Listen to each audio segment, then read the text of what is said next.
very much, Roland, and I hope everybody can hear me okay. I've been suffering from my own airborne virus. I hope it doesn't terminate me. It might terminate my voice during the talk, but I'll do the best I can. Okay, so I'm going to be talking about iodine, which is emitted mainly from the ocean, almost 100% from the ocean, and progress that we've made in understanding its emissions and chemistry. Particularly, I'm going to focus in this talk on a potentially new source from marine sea salt aerosol, something I've been looking at just over the last few months, so some new stuff for you today. Okay, so what we understand about the chemistry. So this slide shows what we understand. There's emissions of iodine and some of bromine here. I've shown the halogens as X, and that really represents either iodine or bromine. The chemistry is very similar in the marine boundary layer. But the emissions, as we understand, come, as I say, mainly from the ocean. We have this fast photochemical cycling between halogen atoms and the halogen oxide radicals. And this cycle here is one of the ones, catalytic cycles, that destroys ozone throughout the troposphere. And over the last few years, the modelers have come to some kind of agreement that the impacts of this in the tropics, in fact everywhere, are quite significant. So this is a paper by Alfonso Saez Lopez using CAMChem. He finds that ozone is reduced by around 25%, or about 25% of the ozone losses through the halogens, that's iodine and bromine, in the tropical troposphere, with overall about 10% lost over the whole column globally. And recently at York, we've been implementing iodine into geoschem, and we find similar results to the CAMChem model. So this is sort of shows the effect of the halogens vertically. You can see iodine and bromine together, again making up about 20% of the ox loss. Also shown here the traditional routes via photolysis here and by the Hops route. The yellow is the bromine and the orange is the iodine, so you can see that iodine takes the lion's share of the halogen-related loss in the troposphere. So just going back to that slide, this shows the more full scheme of iodine chemistry. Aerosols are very important. They offer a surface for recycling of oxidation products of iodine. Oops. I think the pointer's not working anymore. Never mind. So compounds like iodine nitrate can get recycled, and then back into the gas phase, they form these interhalogens. So that's important. We also know, though, that aerosol is a net sink of iodine, and that happens through reactions that end up forming iodate. And at the moment, we assume that if something forms iodate in aerosol, that acts as an irreversible loss of that iodine. And that route takes place through self-reactions, forming these higher iodine oxides, and they eventually form what we call IOPs, or iodine oxide particles. And these IOPs have been seen many years ago at coastal sites. Some famous measurements made at Macehead on the west coast of Ireland. I'm sure many of you have been to Macehead, where we see bursts of new particles at low tide. And later measurements by Gordon McFiggins shows that these compounds, these classic banana-shaped plots showing that these new particles from iodine are viable. They can grow to larger sizes before they can removed by pre-existing aerosol. And it's interesting to think about where else this new particle formation from iodine might take place. And there's a little bit of suggestion at the moment, some studies that looking to see whether this happens in polar regions as well. We know that in polar regions, sea ice is a source of iodine compounds, so we'll look out for that over the next year or so. Okay, so the evidence that we have that this chemistry is occurring really comes mainly from measurements of the iodine oxide radical, and this is from DOAS measurements made by various groups. The first study we produced was 6 years ago now at Cape Verde, and this is the first one to show that IO was present over the open ocean, away from these coastal areas, seaweed-rich coastal areas. And we said, well, Cape Verde we thought was representative of the tropical Atlantic Ocean, and we postulated this chemistry was happening everywhere. We also showed that it was required to explain the amount of ozone loss that we saw in the boundary layer. And so it contributed up to about 40% of the ozone loss in the boundary layer. And since then, especially over the last couple of years, there's been a remarkable increase in the number of these measurements. Most recently so here we are in the West Pacific, measurements by the University of Heidelberg and the Transbron crews. In the East Pacific here by Alfonso's group. And this absolutely outstanding cruise, they seem to have circumnavigated the globe all the way across the sort of Pacific and Atlantic Oceans. I hope that student had better sea legs than I do. They must have been on there for absolutely weeks. But these measurements are telling us a consistent story that IO is present at around 0.5 to 1 ppt. It's certainly in the marine boundary layer. And then the background here is the latest results we have from Geoschem. I'll come back to that a little bit later. But certainly the mixing ratios are consistent with this observations of IO. My slides were prepared on a Mac, and it's done that thing that it does when you slide on the Mac, so apologies for this. Never mind. So in terms of progress in understanding emissions, what became apparent to us over the last few years was that the paradigm for iodine emissions coming mainly from organic compounds like methyl iodide was wrong. We couldn't explain the amount of IO that there was from organic compounds. So that paradigm goes really back to James Lovelock's measurements in the 1970s of methyl iodide. We think now that actually most of the emissions are inorganic and they come from a chemical source, which is interaction with ozone with iodide on the surface of the ocean. And this reaction produces both molecular iodine, but also HOI, which surprisingly, even though it has a low vapor pressure, is emitted much more quickly than I2. And it seems that these two compounds are the predominant source now of iodine in the boundary layer. So we developed a coupled surface-ocean-atmosphere model to have a think about this mechanism, and we compared that to laboratory measurements made sort of ozonizing seawater and ozonizing iodide solutions.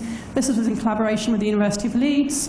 The models are in the lines, and the measurements there are shown as symbols, so we get good agreement. And when we extrapolate that to the marine atmosphere, so this is now using a one-dimensional model of the atmosphere called FAMO, John Plain's model. We find that these emissions and the equilibrated emissions and the result of that in IO is shown there in bold, match up well with the observations there in black. So some of you may have noticed on the model plot that I showed of Geoschem, Geoschem was predicting a sort of tropical maximum. Most of the IO appears to be over the tropics, and it might not have been clear from that plot, but the observations also tell us the same sort of story. This is again from Heidelberg measurements, and it shows IO versus water temperature, and generally we see, other observations show this as well, positive correlation. And when we first became aware of these results, the first explanation we thought was possibly due to a temperature dependence of the ozone and iodide reaction occurring on the surface. But we don't think that's the case anymore. We think rather it's actually to do with the spatial distribution of surface iodide, which is shown on the right-hand side. This is a paper just published by Rosie Chance, and you can see that also iodide shows a maximum in the tropics, and iodide is a key limiting factor in this reaction. Okay, so for a number of years, since really publishing this study, I was wondering whether or not the mechanism also operates on marine aerosol. And when you compare the sea surface to marine aerosol, obviously aerosol has a lower surface area, but on the other hand, from measurements, we can see that the iodide concentration is higher. At the sea surface, turbulent mixing of the sea surface iodine down to the bulk water is a very important loss process for the iodine, and that's not going to be happening in aerosol where you have just diffusive mixing. The pHs are obviously different, and the higher acidity in marine aerosol compared to seawater should promote the iodine chemistry and also provide a bit of a difference in the partitioning between species. There's also differences in the amount of organic material, much higher organic material concentrations in marine aerosol, and that will probably act to lower the amount of volatile iodine because iodine does react quickly with DOM. And a second impetus for me to have a look at this was I went to AGU last year and was really pleased to see a poster from Elizabeth Pilar, who works with Miss Marcelo Guzman at University of Kentucky, and they'd done experimental study looking at aqueous microdroplets of iodide and exposing them to ozone, using ESI mass spec to look at that. So with no ozone, here's just their iodide, and in the presence of ozone, lo and behold, they see products like I2 and a bunch of other aqueous species that I was quite familiar with, having done the aqueous iodine modelling. These were things that I very much recognised. This is also their results, where they've just got ion counts here. It's not concentrations, but ion counts. Again, a bunch of species that looked to be very similar to the ones we were predicting occurring in the sea surface layer as well. One of their results was that at very high ozone concentrations, you see higher iodate. You can't really see it very well in that plot. So iodate starts to come out of the noise of their measurements under high ozone, and I3- reduces under these high ozone concentrations. So try and remember that one. So basically, then I've adapted the coupled model that we had to aerosol. There are some differences in mass transfer, of course. We're assuming that the uptake rate here is limited by liquid phase reactions, so we can define the uptake coefficient like this. I'm assuming that ozone and iodine reaction is only occurring over the reactodiffusive length of the aerosol. And the iodide is constantly replenished by diffusion from the bulk. In other words, the aerosol is acting as an open reactor for that ozone iodide reaction to happen. And the Pilar results support that assumption, that they see evidence for steady state in iodide at the surface. I'm assuming also there's no surface enhancement of I-, taking iodide concentration measurements from Alex Baker as being representative of the I-. And finally, that the iodine reacts with organic material at the upper limits so far shown from measurements in seawater. Okay, so here are the first simulations, and I've kind of put these in the same style as the experimental results from Kentucky. These, again, similar products here, and what we also see, at higher ozone, you get iodate, much more iodate forming, and this is because at much higher ozone, you get a direct reaction between HOI and ozone, and that starts to produce iodate. And a lower amount of I3- at high ozone, and again, this is similar to the experimental results. What we find, though, is there's some major sensitivities in the amount of iodine that you get from this mechanism. So on the y-axis here, we've just got the flux of iodine and PPT of iodine per hour versus the amount of iodide on the surface of the aerosol. And you can see that the reaction that we take as being the iodine plus organic reaction has a huge effect on the amount of iodine actually emitted. So there's easily a factor of 10, I think, uncertainty there. And we know we need really more lab measurements of that reaction to get a better handle on that. The iodine yield also appears to be highly pH dependent, and that's mainly because of this well-known reaction here. So at lower pH, you get much higher iodine yields, and that's because this reaction is pushed back to this phase. So iodate, again, is really, if it forms iodate, there's no volatile products. If it's pushed back to HOI, that's where you can form your volatile products. However, we don't know well the pH dependence of all of these reactions, even right first through to the driving reaction, which is ozone plus I-. As far as I'm aware, there are no actual pH dependent studies of this reaction, even though we know it's driven by protons. So taking all those uncertainties into account, this is a simulated emissions from aerosol. But let me first turn to the results we already had from the model seawater emissions. And again, both of these just show the iodine flux as a function of I-.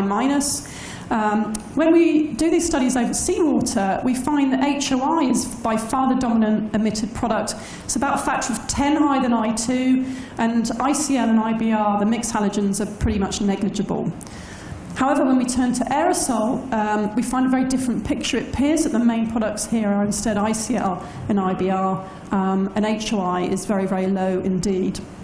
And I'm not exactly sure why this is. I haven't had time to look into this yet, but I think it might be to do with the pH different chemistry under these environments. So just what we've done is we've very crudely put this reaction into geoschem, which is a function of ozone and the sea salt aerosol availability. And we've compared that with measurements of IO, vertical measurements of IO from Rainer Volkamer's group, who measured during the Torero campaign in the East Pacific. So what we've got here, the error bars, the bars there are the measurements, the DOAS measurements of IO. The red is the base case model run, which does not include the sea salt aerosol source. The blue is the lowercase aerosol source, and the green is the higher case, if you like. So we can say at the lower case, this sort of new source seems to make pretty much no difference at all, and then the higher case enhances the IO by perhaps about 20%. And interestingly, it seems to offer maybe a slightly better comparison, whereas before we were slightly underestimating this amount in the boundary layer. I just want to say, kind of related to this, is that it's maybe surprising to some. It was surprising that these compounds, particularly the inorganic sources, which are very short-lived, can produce iodine right up into the free troposphere. But that is the case. This run shows that the short-lived compounds comprise the majority of the IO source, even at high altitudes, and that's because of all these recycling mechanisms that go on. I'm not going to have time to talk about that one. Just to conclude, a lot of you fantastic air quality people will be thinking, why do I even care about this mechanism? But the marine atmosphere, right, is a huge sink for ozone, and these reactions, really add to that sink and really suppress the amount of ozone that arrives to us from over the sea. And this mechanism represents a natural biochemical feedback mechanism. So the more ozone there is, the more iodine it's kicking off from the surface, and the more ozone loss there will be. And it's interesting to therefore think about how this may have changed since the pre-industrial revolution, where ozone is no doubt increased. So there's also a dependence on surface iodide, which we need to understand. So we think the sea spray could be an extra important source of gaseous iodine, and we need to test these parameterizations by further lab work and particularly field work. Thank you very much. Thank you, Lucy. Thanks a lot. Other questions for Lucy? Ravi in the back. Do you have a microphone?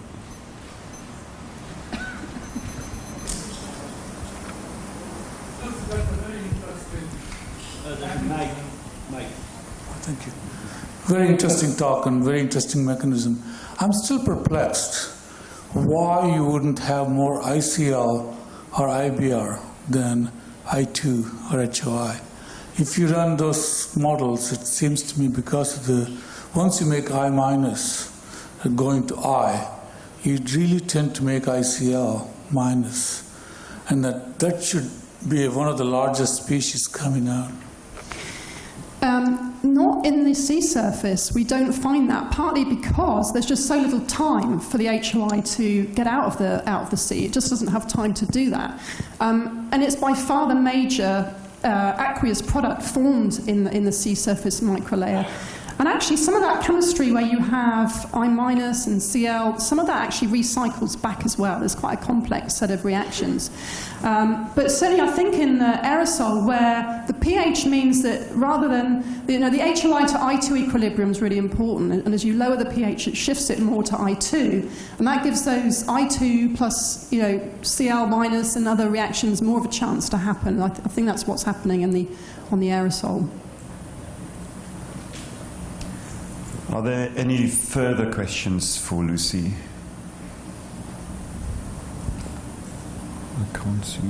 I can't see any more, so thanks again, Lucy. Oh, sorry. Russ, you too. You have to jump up, Russ. I had to think before talking. That's always a good thing. That's usually a good idea, but I'm not sure in this case. So you seemed likewise surprised that you could maintain that much inorganic iodine in the free troposphere where there are no aerosol. So are you willing to speculate on why? I mean, in the marine boundary layer, I understand where it can come from, but why Why in the free trope? Why isn't it? Well, I drained think out? one of the reactions that sustains that is, of course, a lot of this IO ends up. A lot of it ends up as the higher iodine oxides, so things like I2O2, I2O4, and there's a thermal. Some of those just thermally decompose back to IO. If you look at the lifetime of IY, it's weeks. Okay, IOX might be minutes, but it's weeks. So this stuff just slowly goes around. And that was a surprise, I think, to all of us. You don't actually need any other mechanism to sustain those concentrations way up.